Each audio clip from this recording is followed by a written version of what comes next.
the subscription. Just getting music set up because I can't do this without the music. Um, then we'll get started.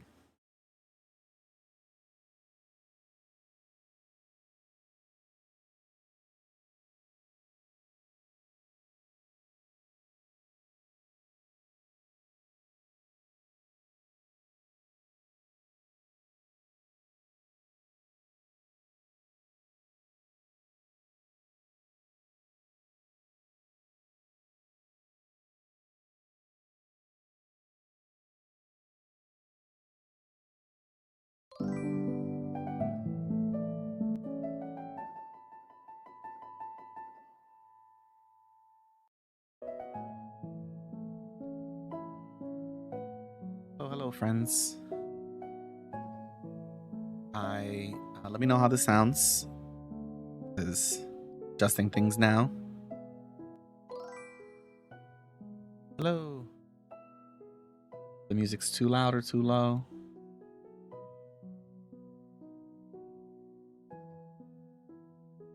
Set to get started. So I'm gonna be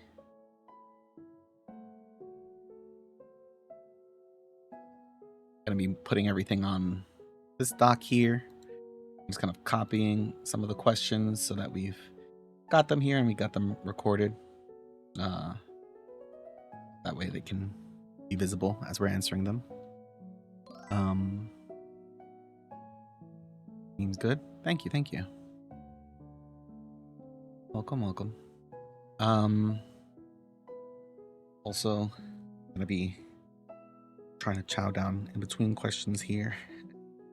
I was playing or I was trying to play some D&D with my nephew and my daughter, because my nephew seems to really have gotten the D&D bug, which is great, but also has led to so many questions and a desperation to play that I'm like, oh yes, I forgot how this is. So telling him all the time of like, we're gonna play later, and he's like, when are we gonna play? Has been a lot of fun, but and then building out their little world for them to play in has been hilarious because yeah, just seeing the things they create is just so funny. So yeah, we was doing that, and then they were like, what do you mean we have to stop right now? And I'm like, guys, the game never ends. It could go on forever. At some point we've got to stop. He chose sorcerer dragonborn.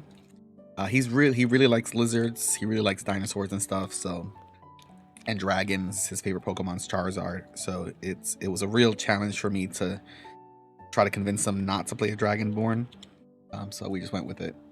But he was like, I gotta be a lizard. So, and then my daughter, she's playing a tiefling. Tiefling. He's playing a tiefling. He's playing a dragonborn sorcerer. She's playing a tiefling wizard, and they're both ex-criminals. So we'll see what shenanigans they get into. But yeah, it was fun.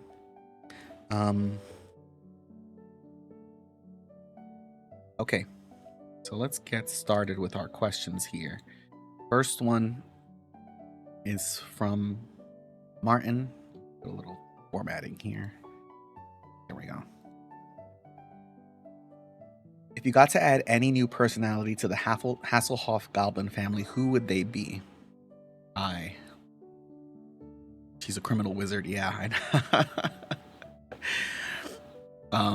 yeah, they were already talking about hiring Muscle, but then they were like, wait, but then we gotta split the loot. We can't do that. Let's just go. So it was funny. They were thinking. The Hasselhoff Goblin family has been so great. One of my favorite additions. I love our cat family too, but just the way in which like everyone has been developing them so uniquely, but also like the sort of ties. Kid knows what he likes. Lizards are cool. He could play a dragonborn that dresses up as an alligator, even, or a dwarf that has dragon scales. Yeah, that's true. That's a good point. Yeah, he knows what he likes. So yeah, in terms of the goblins, we've got like a pretty good spectrum of different goblins hypes. I think it would be interesting to see one of the goblins be maybe like a sort of Zen goblin. I'm thinking like in Trolls, there's one of the trolls who's like a real meditative or like I don't know Zen type of troll or whatever. Like like maybe not. Maybe they haven't reached enlightenment, but a goblin who thinks they've reached enlightenment, I think would be pretty funny. That's probably who I would add. Dana asks, have we uncovered any other themes or secret themes? I think you guys have spoke to Mark about redemption being a secret theme. Hey Nacho, speak of the devil.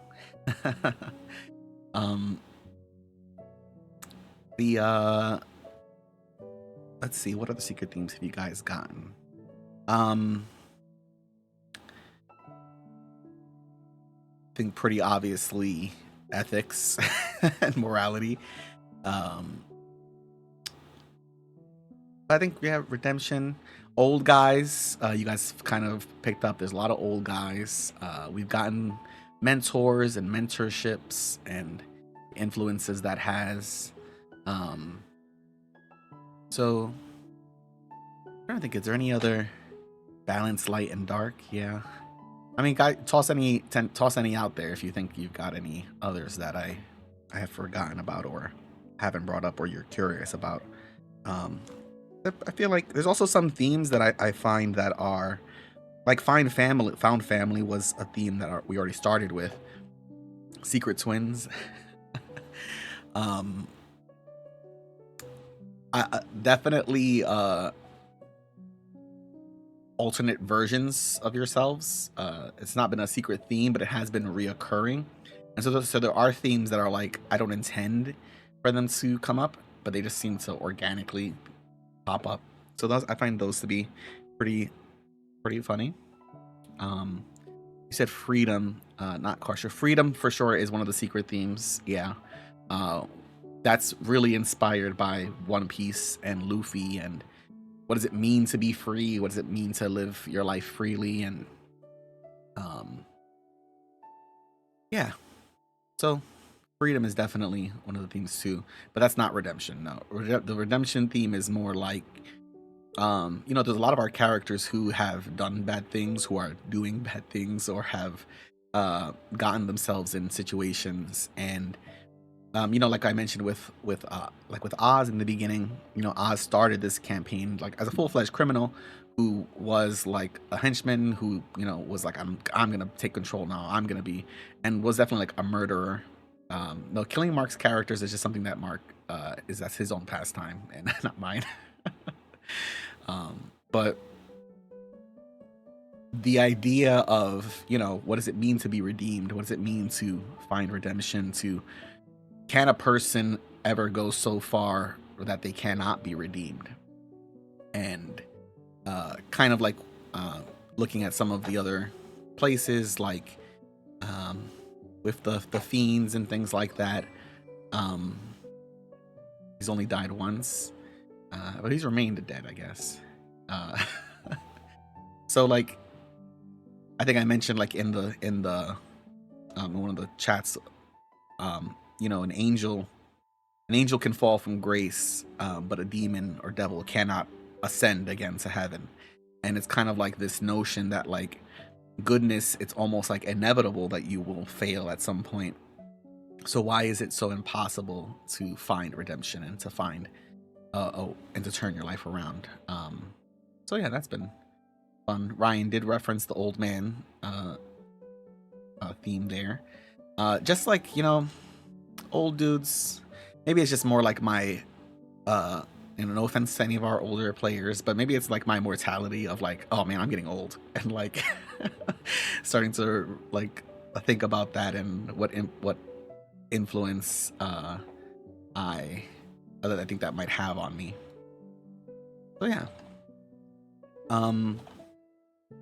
Ori, Tanya asks, from the fallout from Paradise 1, are there any NPCs or other character losses or issues as a result we don't know of yet? Issues and complications, pretty guaranteed. Where's the Neville Longbottom? Sometimes you need to stand against your friends theme. Yeah. The hmm. You know what's funny is that I don't feel like PvP was an intended theme, but that's one that has come up much more this time than I intended, which is funny. Um, but I think it's also that like everyone's made stronger like choices in certain senses that have just put them in conflict with others. And as long as I feel like the conflict is respectful, and as long as everybody is like understanding that it's the story and whatnot, then I feel like it's fine as long as it's not outwardly like I'm gonna kill this person because I want their sword, or, you know. Wait, what did you guys do to Parasite 1? Did you kill the jerk who made that door? They sure tried to stop the creator. So in terms of character losses, I think definitely some of the fallout from Melira's temple being gone. There might be some unintended consequences there. I know Dana did not like the yes, you could say that. I know Dana did not like the priest who was there, but it would have been interesting to meet him in a different context. But yeah, you know, there may have been I think there may have been opportunities for you guys to meet other people who were on vacation there. That would have been interesting. Who knows how that could have gone. Let's see. Oh. Twice. Who's the most famous animal in the verse and why? Grumpy Cat, Harambe, Keyboard Cat, etc. I don't know about the verse. Little Ricky's definitely very popular. But I kind of imagine though that I feel like there's like Little Ricky's popular, but there's gotta be if you guys ever watched like the Dexter's Laboratory, there was like Monkey, the super monkey. I don't know why, but I feel like there's gotta be like a cosmonaut monkey out there who's like way more famous that people are like, oh yeah, this guy he is like blessed by the sepulcher of light, and he's just like a more famous monkey. Maybe monkeys are a secret theme. I don't know. Let's see. Lou asks, did I have anything queued up for if I asked Penlador's soul coin to help Eli get rich or blackmail his friends? Yes, I did. Oh yes, we talked about this. Oh, did Rufy Priest recognize Fina? Why did he roofie? Yes, he did recognize Fina and did try to subtly get rid of her. Mark says that Rufy Priest was probably the only one on Paradise who ended up in heaven. Yeah, I did have plans for if you asked Penlador about plans to get rich, or even if you attempted to like bargain for his soul and be like, maybe we'll get you your soul free or something. You tell us. So yeah, that could have gone some interesting ways. Let's see. Tanya asks, what happens if a character did go off and join the coalition or go to prison? Do they earn any XP while there, or are they frozen where they are? Generally, they're not frozen where they are. They may have some progress, but they aren't earning XP really in the same sense. They may get like a different feat or something depending on how the circumstances are or where they went and what they did. But like, for example, in the last campaign, Mark, his character Fizz, got himself arrested and thrown into Impel Down, essentially like the strictest prison, the place where like they throw people who are really just enemies of the Empire. And he was there for like 6 months, like good astrogator. If we went back to him, well, that astrogator, he might actually really be gaining experience where he is, because his deal was like that was way more intense. Easier ways to get Tavern Brawler. Yeah. Death Camp for sure. So he spent like 6 months there. his character's just gone out of the story, and soul eating death camp. Yeah. Um, so sometimes, uh, you know, I always feel like this is maybe the most controversial thing about me, which is how very willing I am to allow your characters to, uh, I guess, screw themselves over. And I do try like to give like some warning sometimes, or be like, hey, this may be like a more permanent decision. Um, but in other cases, sometimes it just feels like this is what the character might want to do. So like JB had Carnegie in last campaign, who um, ended up wanting to join the Wild Hunt and ended up leaving the campaign to do so, and was gone for a while before he came back. Um, and I just think like being able to make those kinds of choices, being able to have the agency to really affect your character in one way or the other is kind of like the whole point of the game. And it might just be my experience as a DM where I didn't like, not railroading. Sometimes railroading gets a bad rap, where it's like, uh, no, sometimes you do need to like push your players towards like a plot so that they can have like a satisfying story. And if you don't, they will meander for too long. Came back, Vic killed him almost immediately. Yeah.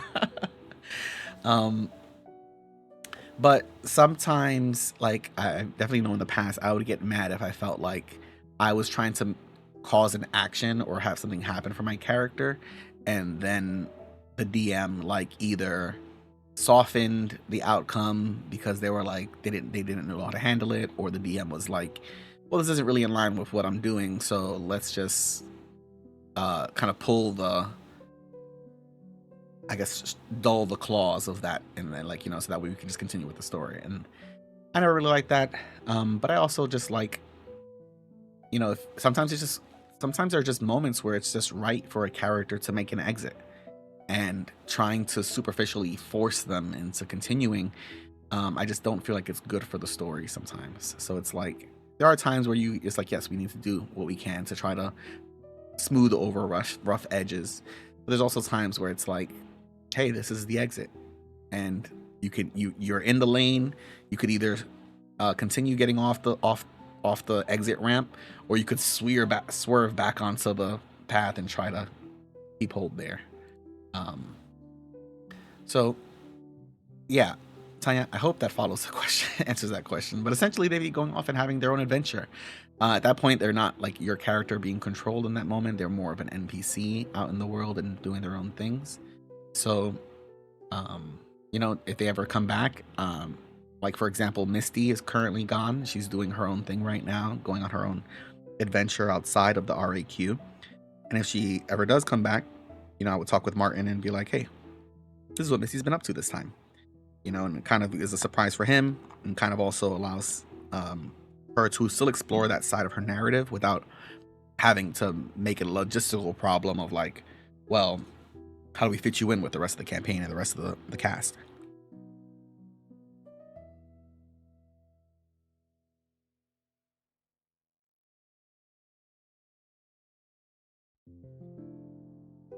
Adam says, as we all get more experience with 2024 rules and you get into higher levels, how's your take on the changes developing?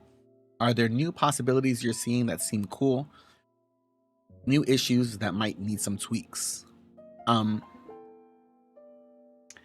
think I definitely like the change. It does. Thank you. I was talking with a couple of other people about that. Yeah, totally. That's the thing too, is like we play these characters, and sometimes you don't know exactly what is going to be the reason. I think some players can sometimes struggle with like not knowing why this person would stick around, and it's hard to remember that like we are the ones who are writing this story, and we can decide like, I'm gonna figure it out later. Like, you know what, they do decide to stick around, and maybe it's because they're just going through with emotions, or maybe it's because you're gonna find your answer later on. Much like when you make your character in the first place, you don't know all the arcs they're gonna go on, and you don't even really have a fleshed out idea.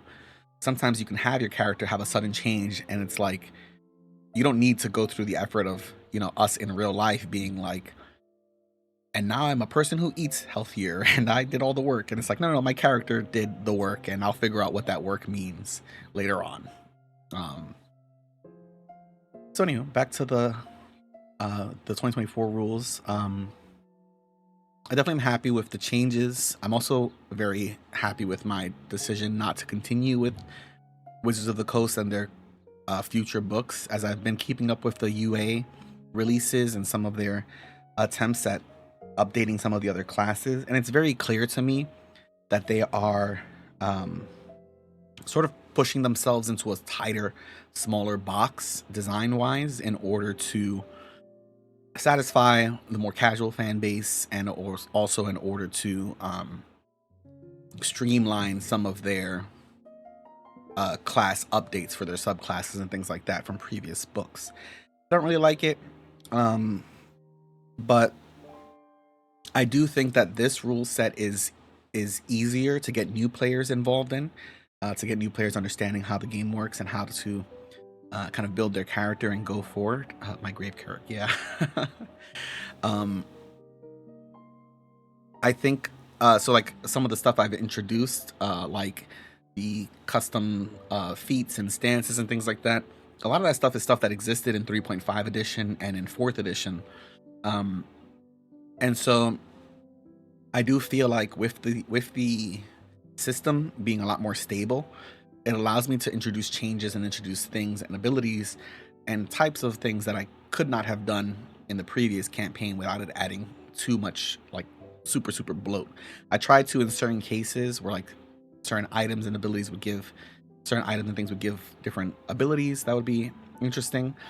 But it was a lot harder for me to just do the kinds of things I'm trying to do now, where I can really add different action types and abilities, and even I feel more inspired to add different condition types than I would have in the previous campaign or the previous rule set. So far, I don't think there's any tweaks that are needed. Like I said, it's been very stable considering we've been playing now for 9 months, and while there have been some things that I know I've needed to change specifically for the campaign type that we're running in, when I was playing 5e, like my homebrew list was like massive of like, okay, here are clear things I've identified as issues that I don't like and I'm gonna need to change. And some of those were things that were like to change player habits. Some of those things were more to change, just to shake things up. And I don't really feel that as necessary this time. I do notice in myself, I know, I can't believe 9 months, crazy. I do notice in myself that it's taken me some time to adjust to some of the design, where I can now do a lot more environmental stuff that I feel like I haven't been doing as much of. And that's more been me like trying to figure out exactly where the balance sits, because I think most DMs are like this too. Like you look at the CR challenge ratings and things like that, and you're like, after a while you realize like, oh, this doesn't actually help me at all, really. Like it's a reference, but isn't a good way indicator of like how challenging a combat will be.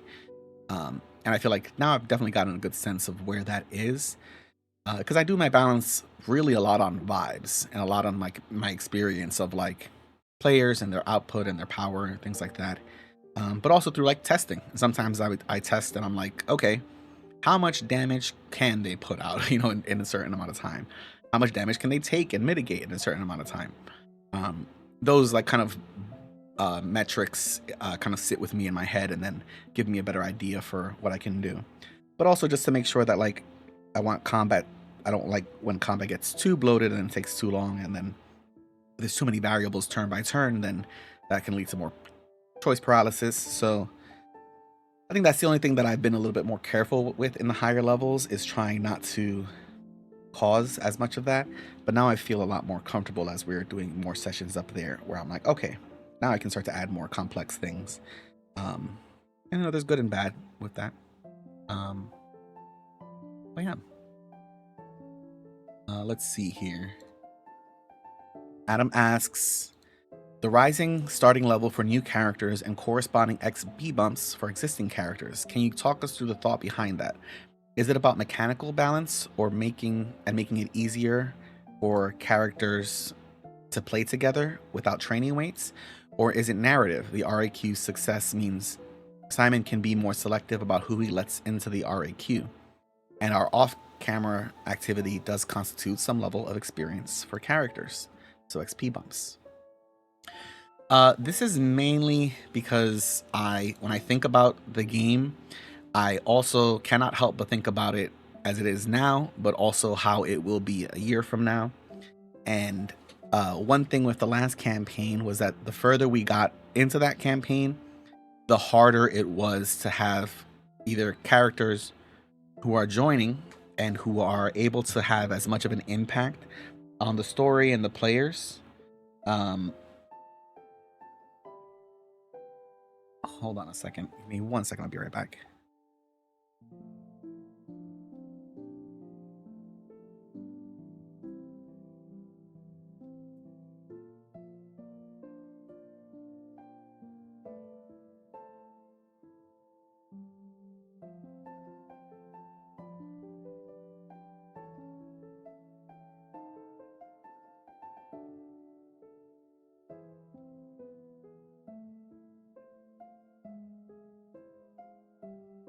Sorry, y'all. I had one of my cousins just show up today.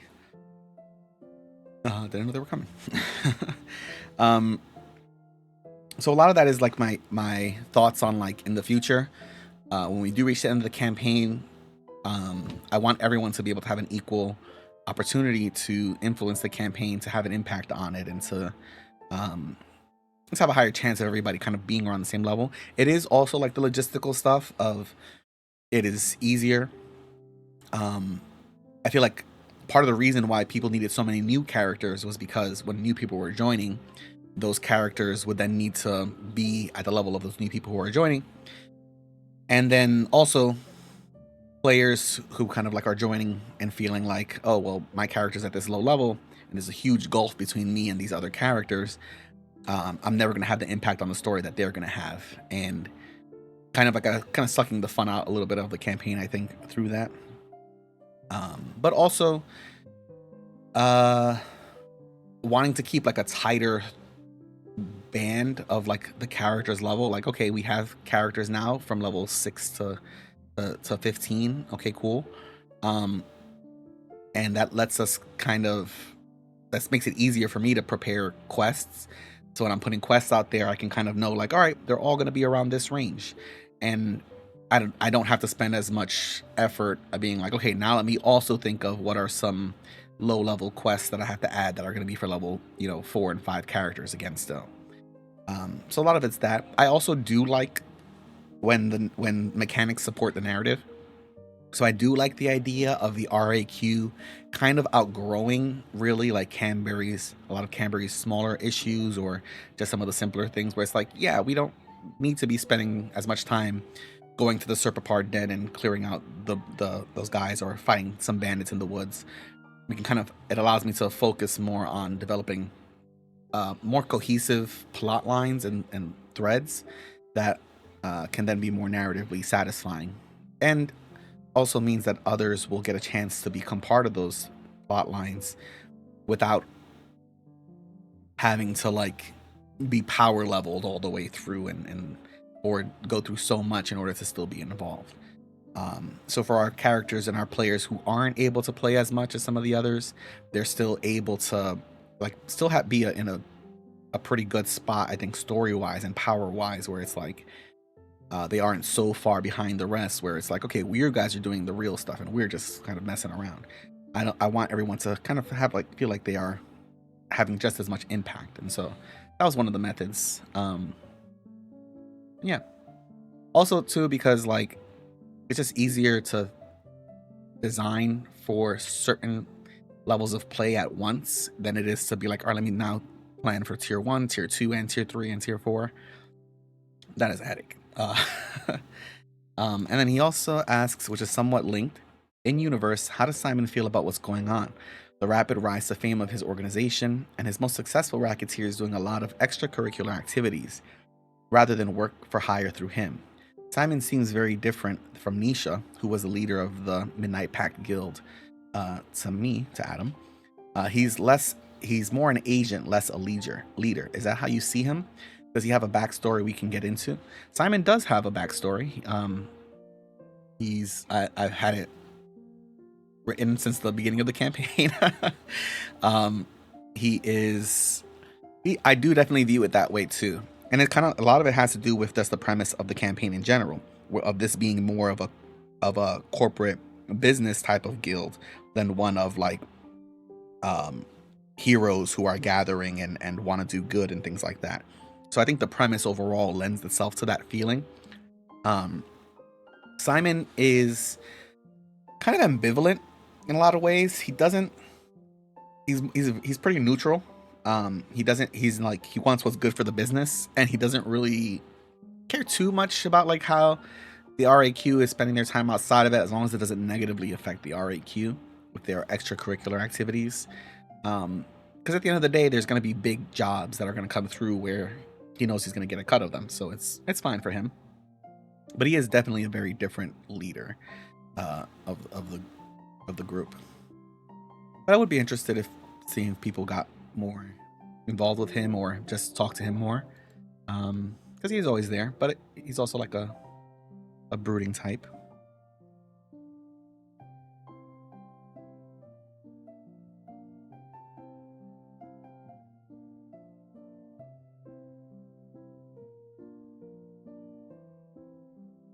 Okay, Dana asks, what has been your favorite reveal so far? Simon sees the Paradise 1 info and just closes the article. Yeah, he's like probably like, they're somehow involved in this. I'm not gonna look into this. Like, that's too much. Okay. I think he's also someone who is very much like, I know when not to involve myself. Like, it's fine. So what has been your favorite reveal so far, and have there been any near misses on reveals that we later did uncover, but not in the way you originally anticipated? Maybe it's recency bias, but definitely the Seraphina reveal has been so fun, just because it's like, twist, Simon goes to Paradise 1 once a month to pop his stand. Yeah. Tina said, don't question it too hard. Welcome, Adam. I think the Seraphina reveal was one that I've been like, it's been months of leading up to it.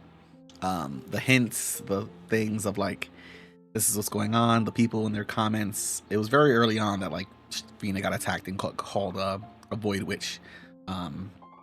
So I kind of I like that. I think the reveal of Talvik being Rin's brother, I think was one that I liked a lot, because while I definitely wanted to put hints out there that like, hey, this guy kind of looks like Rin, I didn't really expect, I guess mainly Dana, to like tell and the Void Princess, let's not forget the nice insults. Yeah, slander. I did not expect them to tell Rin so much. Like, there's a lot of information in the campaign that is given to people in piecemeal, and while I do expect you guys to like kind of talk to each other, that's kind of the point of like, this person might have a little bit of this information and this person might have a little bit of that, and you guys kind of talk and kind of establish what you think is the truth from there. So I feel like that led to there being more of an effort for Rin to want to then go and pursue him. And that might have, honestly, that alone might have led to like the rebirth of Chandra-La, because how I originally pictured it going was like kind of having like a maybe a Darth Vader, or I don't know, a very like dramatic scene of Rin and his brother, you know, meeting on the battlefield for the first time. Like, not meeting, we got to meet in very ideal circumstances for them to talk. It could have very easily have been like, he's there one day, he's there one day, you know, we open with combat, it opens up and starts fighting. Was John like, give my guy a familial connection to an enemy in his session 0, or could Talvik have ended up tied to anyone or no one? Rin, I am your brother. I definitely intended it for. So John did not have any of that. He was just like, where's my family? I'm trying to look for them. I don't really know what happened to them. He leaves and he left it kind of open. So everything he's been finding out for the first time with you guys too. So, but I definitely had more of an idea that like, oh, they're gonna meet on the battlefield and Rin's gonna be like Rin, or like Tal, like especially because he, Rin calls him Zane, says that's his brother's name. So I kind of expected there to be like a little bit of a twist of like, oh, Rin's hearing about this guy named Talvik who maybe he's just a Chandrelayan, maybe he's not related to him or something. And then meeting on the battlefield and then being like, oh no, this is my brother. Brother, what are you doing? And then like a whole big battle. And then, maybe he definitely hated, Fina to start. But like if he had built more of like an anger towards the RAQ, maybe him being like, I can't let this go, or I can't not fight you guys. We're enemies. We're sworn enemies. You've killed my men, or I've killed your guys. And, it would have been very different if Talvik had killed Fina or Oz at the start or something. So yeah, I did not know how that was going to go. So I was very surprised. It kind of ended up kind of best case scenario for Rin, really. So that was always fun.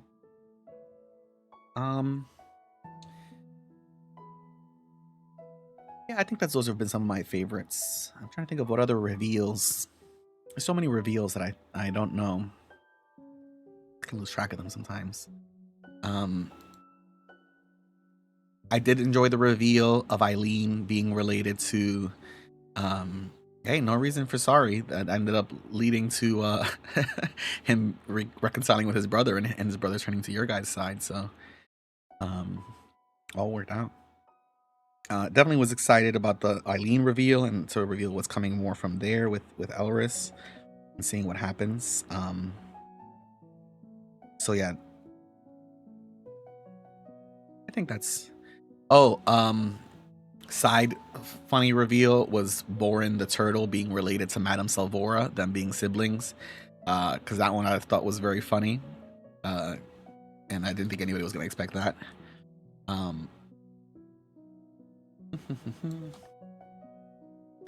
Martin asks, what do you think are your main influences for the campaign so far? And I think a lot of the stuff I listed in the campaign primer, still want to know about the gap. Secret family. Definitely One Piece influenced me a lot. Just the world and the world building, the way that it's done, influenced me a lot. I think, and I don't know if anything inspired me more than that. I'm trying to think of what other stuff I've. Star Wars and Andor for sure, because Andor did not come out, or I didn't watch it in the previous campaign. And I think like just in general, like you guys and the stuff that you guys have been doing and focusing on has really influenced the campaign a lot more in this direction. That was the other thing about like a space campaign, is that like there's so much going on and so much to do. It really is about what you guys focus on and what you guys want to do. So seeing the kind of things that have interested you guys, the things that you have wanted to secret family must be a theme. I want to say it's a theme per se. Maybe if Oz's family secretly comes back to life. But the found family for sure has been one. But there's some other stuff that's still going on. Are we all on an Anakin arc? Well, I meant more like even some of the world building in Andor, incredible what it's done to expand. I'm honestly impressed with like how much I did not want Rogue One, and that ended up being one of my favorite Star Wars projects. And then how much I didn't want Andor, and I was like, what? That's such a dumb idea. You're gonna take this one guy, he was in one movie. You're gonna spread this out over how many seasons? Oh my god, what a terrible choice. And it truly is, I think, to me, the best Star Wars thing that exists. So yeah, I think that's been a big big influence. Um, Random side influence is kind of like a C tier anime. Um, Go Evil Rangers or something like that, I think it's called, where there's like a scenario where the Power Rangers are actually evil and they have forced the bad guys into continuing these weekly fights so that they can have the people think that there is a danger going on and that they need the Power Rangers. That has been one. Um, and then Full Metal Alchemist has been another one that I didn't expect to rely on so much, but has been very prevalent for me. Um, Full Metal Alchemist, one of the best animes that's ever existed. So if you've ever seen it before, totally great. Not for children though. Martin also asked, if I was trapped in space and eating a roach was my only way to survive, would I? A little roach, like a little cockroach, I think I might be able to do it and handle it. Eating one of these psychic roaches, I don't think I could do it. I don't know if I could actually hold it down. I can't even eat a mushroom because I think about mushrooms and just the thought of them. It is the thought that bothers me. It's not the actual thing. Are we the evil Power Rangers? No, but sort of. I think maybe even like the Zodiac gods and their sort of deal is a little bit like that. With like, yeah. I don't know if I could eat a space roach. I don't think I could do it. The question you may have already answered this, but what inspired the fairy tale realm? Also, is this another plane?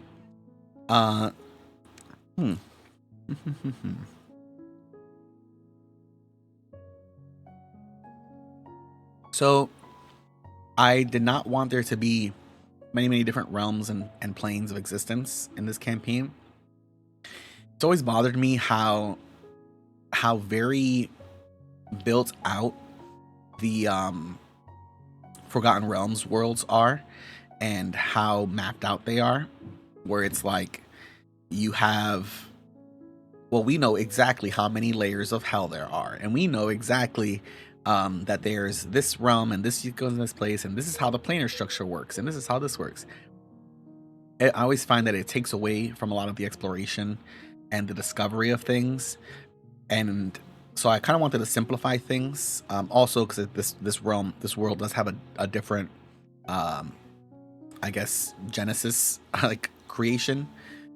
Yeah, that world is already built out, and this world does have a different like creation mythos. So I kind of wanted to change that too, and also rely on other themes as well and explore that through the mechanics of the different planes. But I also wanted there to be different little like pocket places that were not as the Forgotten Realms doesn't have as much opportunity for growth and change. I wanted to be able to have more realms that were a little more weird and a little more unknown and a little bit a little stranger, like the Mirrorverse or the Shadow Realm. Like JB says, the Shadow Realm is a lot more abstract. And also the fairy tale realm, or the land of fairy tale. I also we so heavily involved the Feywild in our last campaign, and so I didn't want to have that be another thing that came up too.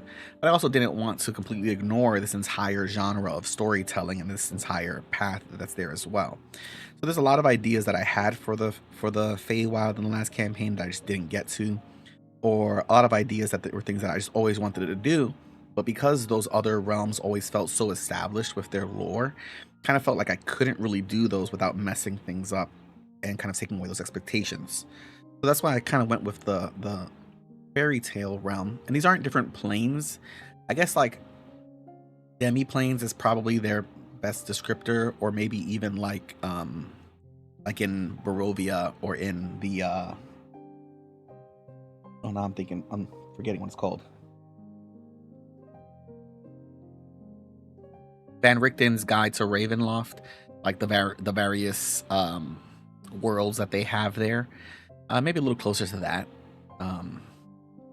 But I like stories, and I like the idea of a realm and a world that is based on some of the more um, kind of like not primitive, but older stories that we have in society. The domains of dread. Yes, thank you. A little bit more like a domain. Are there any NPCs inspired by C1? We'll get to that in a second. Um, so there are these different domains I kind of think are out there. Um, and with like some of the older stories, like the Brothers Grimm stories, right? Like some of these stories have been in culture and in our world for so long. And I think also, even when you look at like Aesop fables and things like that, a sort of meta narrative commentary on stories and their importance to us and how they affect us. But I also like the idea of there being, I always play music in the games and I love music. I love the idea of there being a world where the music does have an impact. And so that's kind of like what I kind of inspired me in that sense. Um, I don't think so far there's only one character who's I think it's two characters who are really inspired by um in campaign one player character. Um Solani Morn uh is inspired. Well, I guess that's not a PC. She is a little bit inspired by Brother Landon and kind of like her dedication from campaign one, but that's another NPC.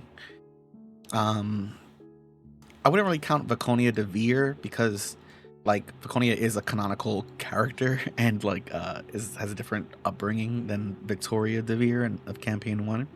There are definitely some similarities between them, but I think that the differences between them are so great that they are, I wouldn't really call it inspired by. There is one other character inspired by PC from campaign one, but I don't want to reveal them yet because they haven't shown up yet. So that'll be fun when they do. Um, Are there myths or stories in the verse that most folks would know, but the players haven't learned yet? Hmm. Well, there is the whole. I think the ship. There's the story of the ship that I think is one that I kind of expected more people to get into or to think about. Um, the ship called the Infinity, which is like a super mythological advanced ship that exists out there that nobody knows um or talks about, and is like, oh, does the ship exist and who runs the crew and how are they part of the crew, and is it the Shadow King? And I will not comment on that. Still. um Doc is the Shadow King, Lou says. um so yeah, I think like that's one. I think people probably have like sell myths about like the Vect and how they came about, how they came to be, and then myths about like the Maws and people who were here before and who created the Maws and um, what exactly is going on there. And like it's never really. I think there's a lot of stories and myths about like you got these massive bones that ships are able to fly through, and they have portals that go through the void. What is the deal with that? You know, I think stuff like that is the kind of things that would probably be stories that people would talk about a lot. Um, what is the biggest galactic fast food chain? Hmm, that's a good question. I feel like just by where we're at this point, the Void Co probably has some kind of chain that they own.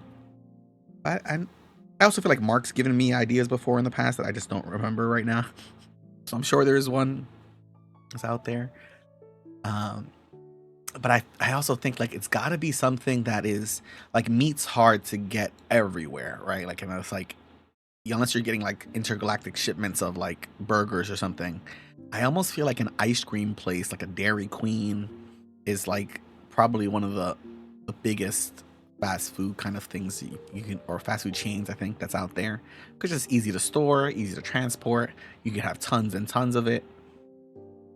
Yeah. I think so. JB asks, how common are magic items in the hands of everyday folks on Albion?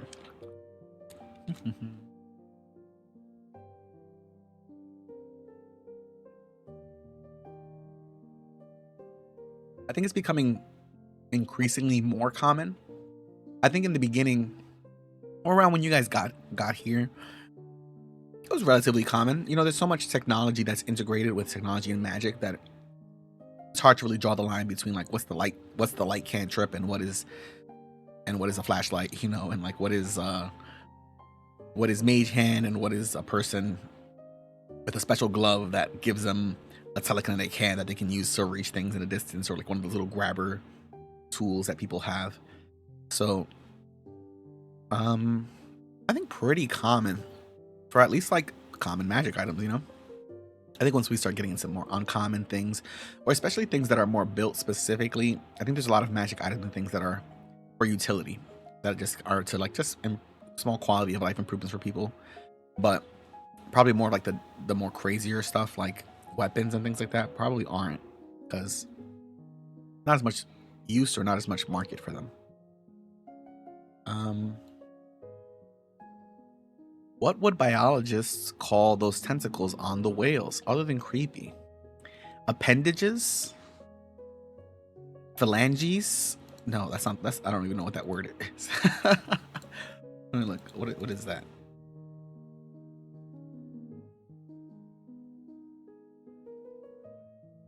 Let's see.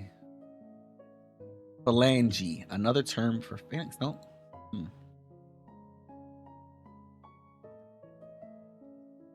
It's a word recently. Is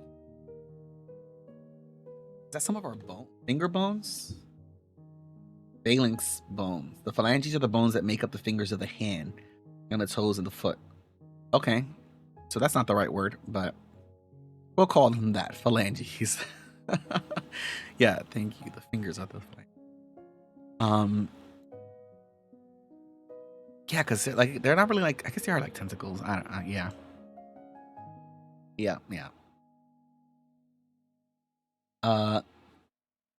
Then JB asks, have RP posts ever influenced the arc of the story as strongly as in-session events?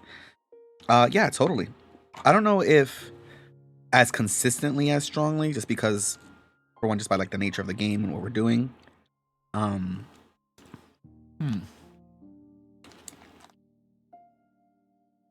But I do think, yeah, in some cases, maybe even stronger. Like, I don't like Eli starting his business and getting Mr. Marco involved in it, I think has had a huge effect on how antagonistic he's willing to be to the RAQ. Like, there are definitely things like that where it's like, oh, you went to go meet with this person, and it's like, and you guys had this conversation, and it's like, okay, cool. Like, he may not be an enemy of you guys, or he may not be like an ally per se, but like, well, he's not as much of an enemy. In the bluegrass scene, yeah, he's like, nah, you guys are my compatriots in music now. So yeah, RP definitely has had influence over things for sure. There's also so many ways that things ripple out and expand from there that are just like in ways I not always able to really predict. You know, Bone Grundle sending rumors of our guy, Mr. Marco, out there in his off time. That's definitely made an effect. Some of the stuff with Lancelot, I think it was really influenced by a lot of the RP stuff with out of session too. So it really depends, you know. But yeah, I think there definitely has been. And there's also stuff that I think will still yet to be seen, especially like Elris spent a lot of time. Hey Eli, you saved my ass. What's this? Eli, the least evil, most peacemaking member of the RAQ. Well, you know, lawful evil, you know, it's kind of like you kind of, you know, you thrive. Businesses thrive better when there's stability. You know. uh, yeah, Marco's an ally to the goblins, quote quote. So we just need to start businesses with all the villains. I'm gonna say, oh, like Elris did a lot of work with, I think some of the other players too, with Jack, the Winter Spirit that was in Canberry. So like next year, I'm excited to see how that influences things for Jack and for the town. That'll be cool. Um, let's see. John says the primer says there are only 3 planes: upper, lower, and shadow. Where do the realms for the book fit into that? Is hell in the shadow realm and heaven in the upper? Books as in the books from the Book of Exalted Deeds and the Book of Vile Deeds. The upper planes are generally referred to as like the place where the heavens are, the celestial realm, things like that. And the lower realms, the lower planes, essentially is where hell and like the abyss and kind of that, or those kind of connotations are. Like that's where demons and devils are. The upper realms, the upper planes being, that's where angels and that's where the gods are and things like that. So theoretically, that's where they would need to be taken, to the upper realm and to the lower realm. The RQ has not had much adventures or time going into either of those places. I'm excited to see the time when they finally do decide to go there, because as they're learning, those places may have a bit of an impact on the campaign. And the Shadow Realm is sort of the stand-in for the Ethereal Realm. It also has other more abstract concepts with it too, but it's sort of the realm in between, the one that connects everything together. It's sort of like the underneath of the void in a way.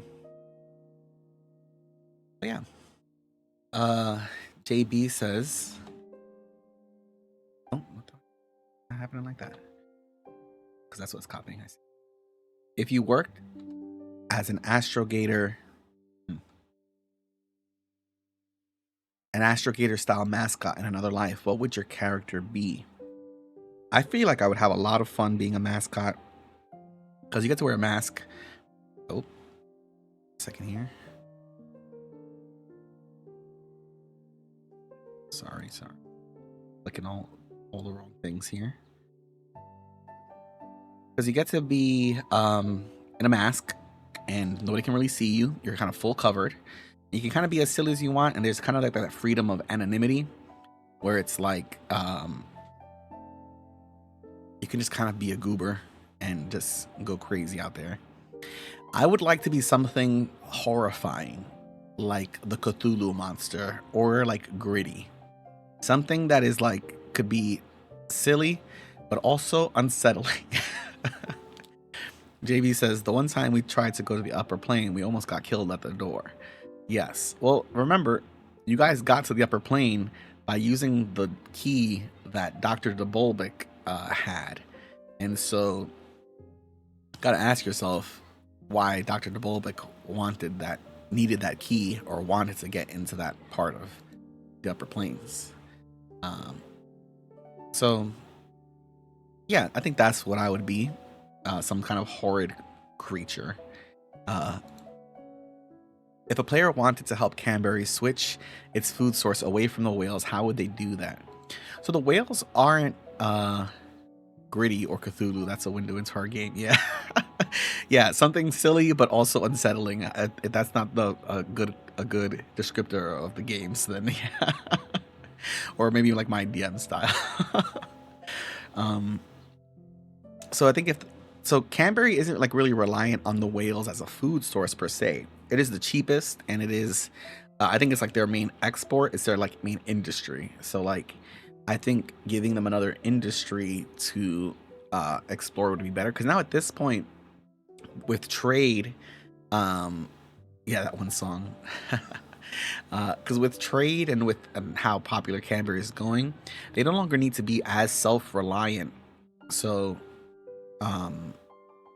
yeah, I think that's the first step is like trying to see a way that they can get into another industry and aren't so reliant on whaling. Obviously, there's other reasons why company wants whales, but yeah, maybe farming, you know, or chopping down trees in the woods. There, we need a new vacation destination too. Exactly, could be a vacation hotspot. JB also asks, if you could visit any place in the verse that you've created, what would your top 3 places be?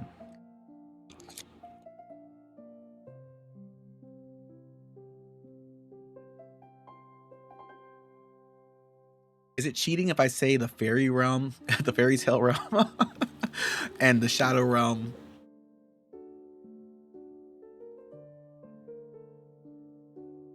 And maybe um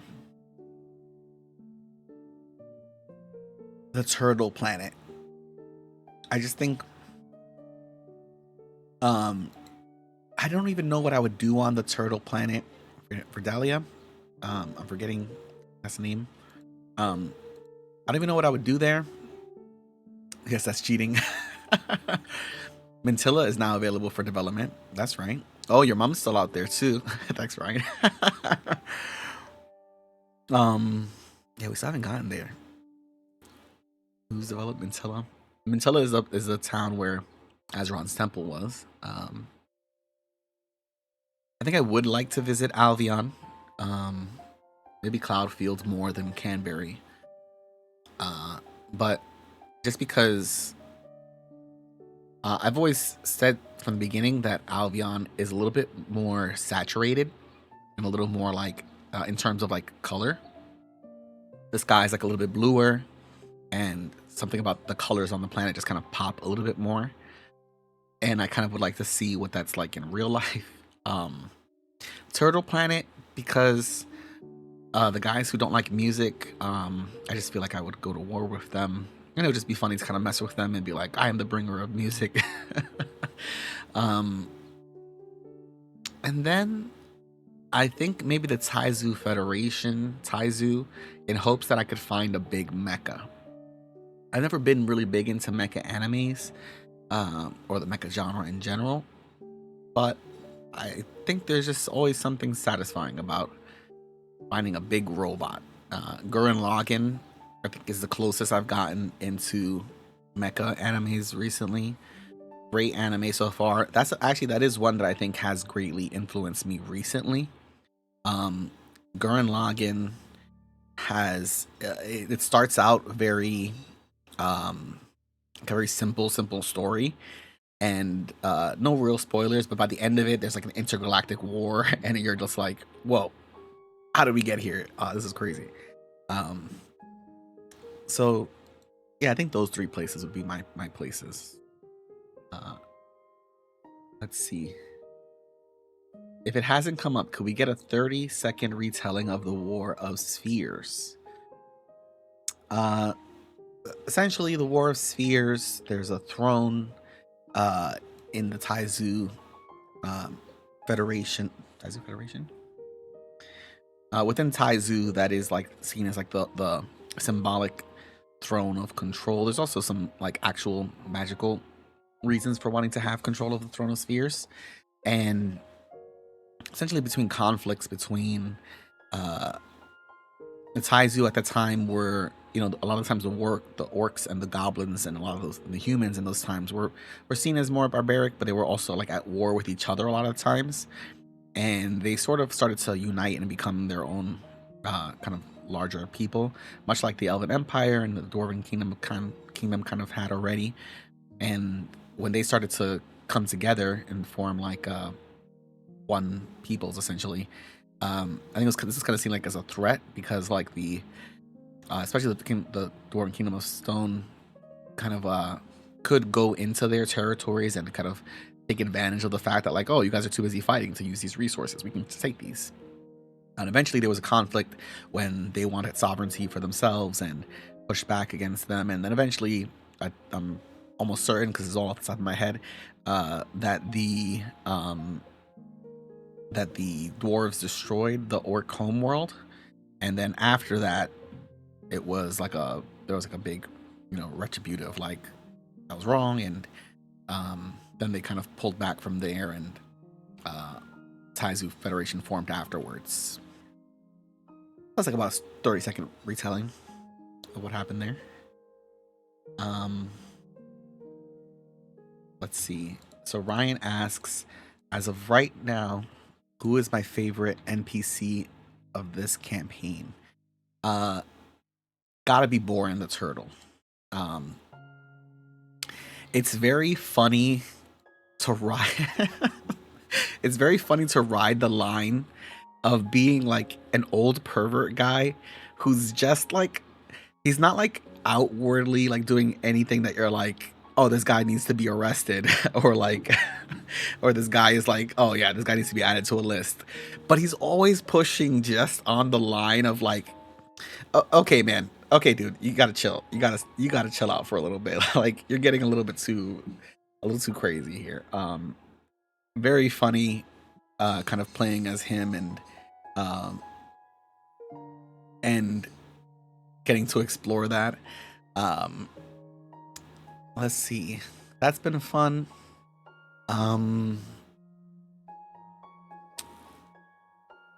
Yeah, Bourne would definitely come by and visit for sure.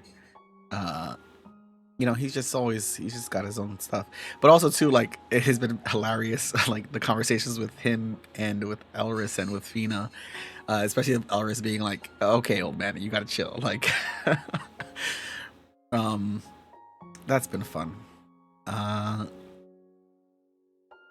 me see who else. Mr. Marco, I think, also has been one of my favorites just because of he has a lot of there's a lot of layers to him, and also the fact that at the end of the day he is based on a goblin from the last campaign who the party took with them home just on a whim, and he was just like, yeah, I'll go with you guys, and then robbed the party and like took a bunch of their stuff and was never seen again.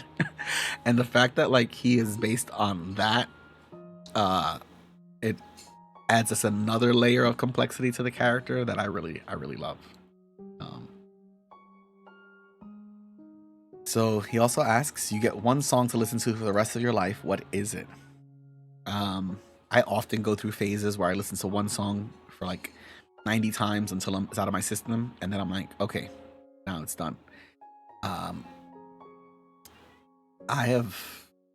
think I'd have to choose Moonlight Sonata. That's one. It's very long. I can listen to it a lot. There's a lot of different sections to it, and I can kind of listen to. Hatchbell Canon on the piano. That one's always been very soothing for me. I like that one a lot. Or like, people know it as like the wedding song or whatever, but or the Kingdom Hearts song Simple and Clean. I know I've mentioned 3 songs and you said only pick one, but it's one of those 3 for sure. I could listen to those a lot.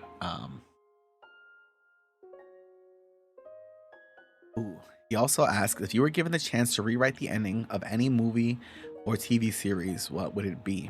Bonus points if you have an idea. What would you have done?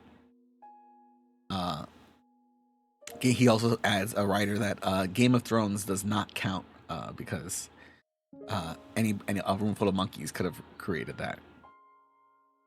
Camping when Marco was canonically murdered by Darkscale. Was he?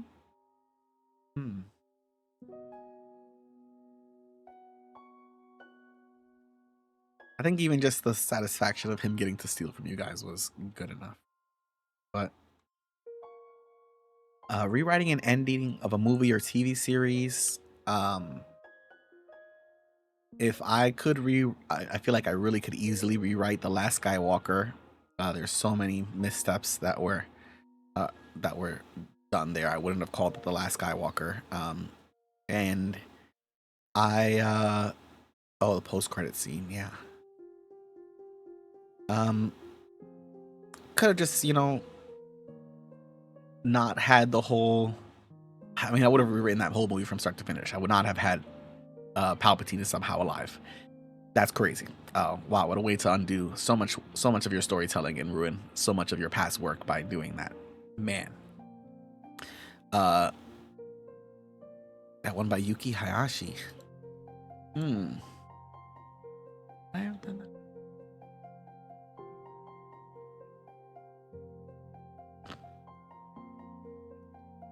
I do like that one a lot, but I think that one makes me too emotional. Because I'm thinking like the types of songs that I'm like, okay, I need to listen to music all the time, and if I'm listening to this music while I'm washing clothes or like cleaning the house and stuff like that, then I'm like, oh man. But yeah, I think the Star Wars, there's so much potential there, and it just makes me so angry. Oh, the oh,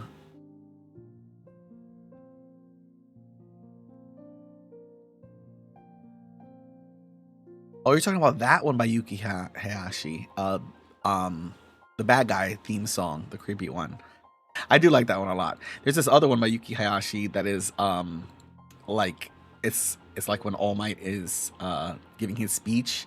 That one makes me super emotional because it's such like an inspirational kind of song where it's just, I don't know. Music is like a cheat code for like accessing our emotions and stuff. So um yeah, I'm gonna have to leave it as Star Wars. I don't know if there's any other. There are definitely some TV series that I was like, some anime that I was like, this didn't end as good as I thought it would be, but I think nothing makes me angrier than how Star Wars ends. Mark asks, does Simon have a class? If there was like a businessman class, that would be Simon's class. I don't think he has a fighting class. That's another thing I think that makes him different than like Nisha, who Nisha was a previous adventurer and a previous hunter and was out there doing stuff. And Simon's more like he has a history and a past, but it's more like I'm gonna rise up to the top and make money and do stuff, you know. Yeah, businessman class. He gets proficiency in definitely proficiency in deception. He's got um proficiency in bureaucratic paperwork, and he has uh hmm, he's definitely got a bonus to intelligence. I think overall is his highest stat, but I think there's like just an unfathomable nature about him that's very much like, yeah, I hire a bunch of misfits and randos from all over the verse and stuff, and I hope they're gonna make me money, and this will be a return of investment. And that's a rogue, rogue wizard multi-class. Yeah, maybe he's a rogue wizard. I don't think he does magic though, but who knows? His new trademark gift. I think Simon views it more like as like free publicity, because even if it's not like definitely being for the benefit of him, he's like, whatever. The name gets out there more. Like, okay. He's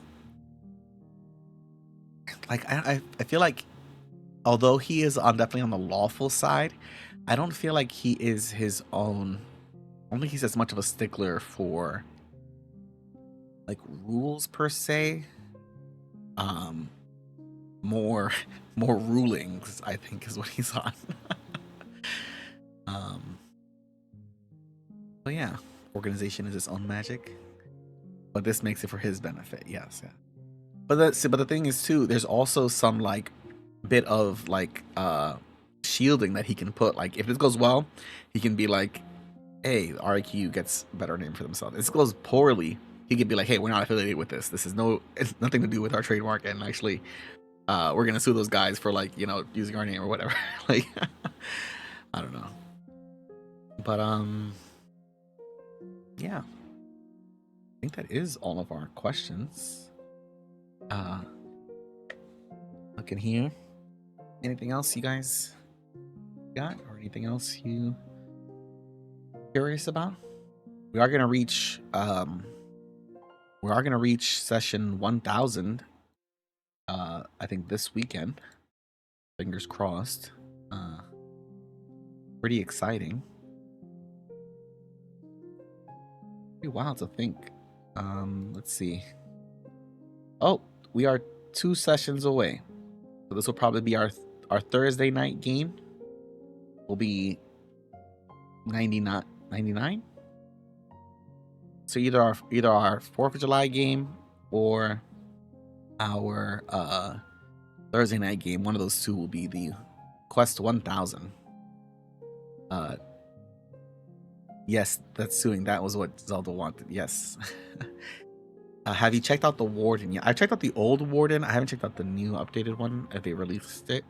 I much, even though like some of the classes are wild and like their abilities and things like that, I much prefer the introduction of these newer mechanics and new ideas. 1000 is Thursday night. Wow, that's crazy.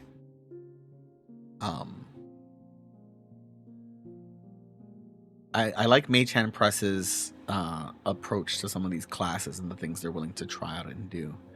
And again, it's kind of why I've introduced all these other weird mechanics, because it's like there's definitely something that I have always found lacking from D&D 5e. And it's funny because you'll hear a lot of conversations or see a lot of conversations, especially on Reddit, of people being like, you play 5e long enough and you realize that what you want is 4e, a system where all the classes are balanced and they get rid of the archaic systems and everyone has simple to understand abilities, and all of the abilities can engage with different character styles, where you would have a controller type, a kind of a battlefield maneuver type, like fighter type essentially, tank, and all these things. It was definitely more MMORPG coded, but it also gave you a better streamlined understanding of like what your role in the game would be, so that you would know like, okay, I'm playing a wizard, but I'm playing a more controller type wizard, and so here's the abilities I'm going to use, here's a selection and things like that. A lot of players just didn't like how different it was from a lot of the stuff from the previous editions, and how similar it was to video games. But then here we are today. No, majority of the player base plays online and uses a grid system and uses maps and things like that. So it's interesting that one of the major complaints for a lot of the stuff has been the classes aren't balanced enough, or they don't feel as impactful, or some of these martial classes don't have as many things to do. So it's kind of like why I introduced a lot of these abilities, like the stuff with the Firm and the Cabal, of adding these stances and other things that can modify and add ways for you guys to change things without it, and change the battlefield without having to make a new subclass and make a new feature and make a new feat that people have to choose to get it. So that's been kind of my exploration with that.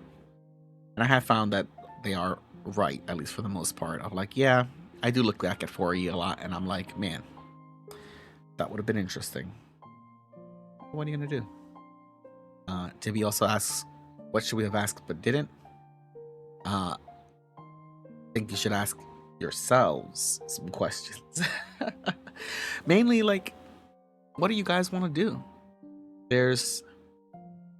I think, like in the last campaign, there were definitely clear moments where the players kind of realized that, like, oh, inaction has just as much effect on the world as action does.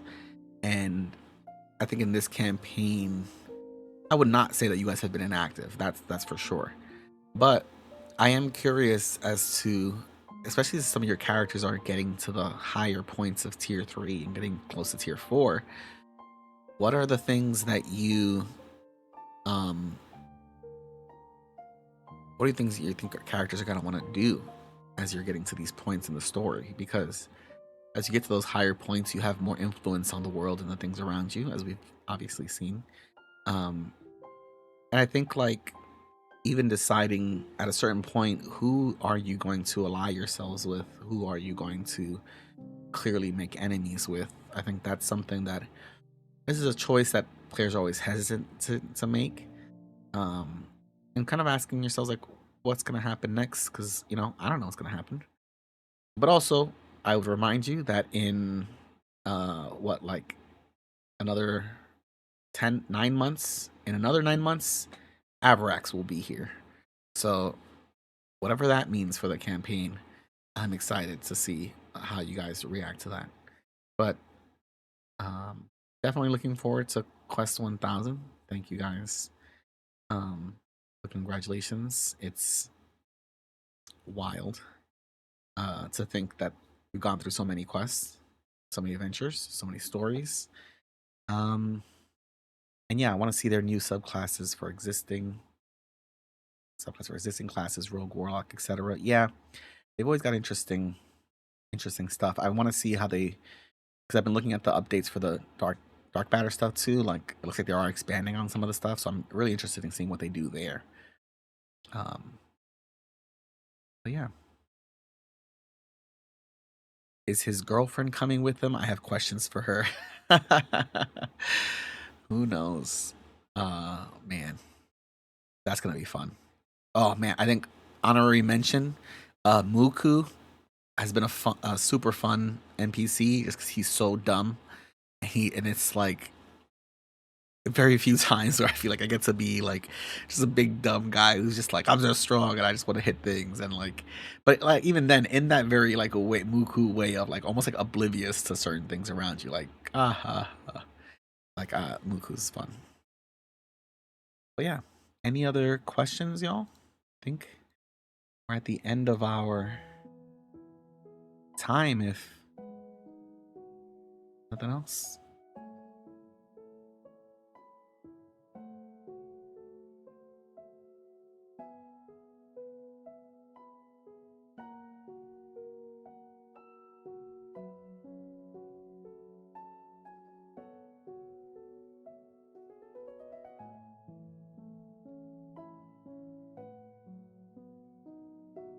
Portal Rogue needs an overhaul.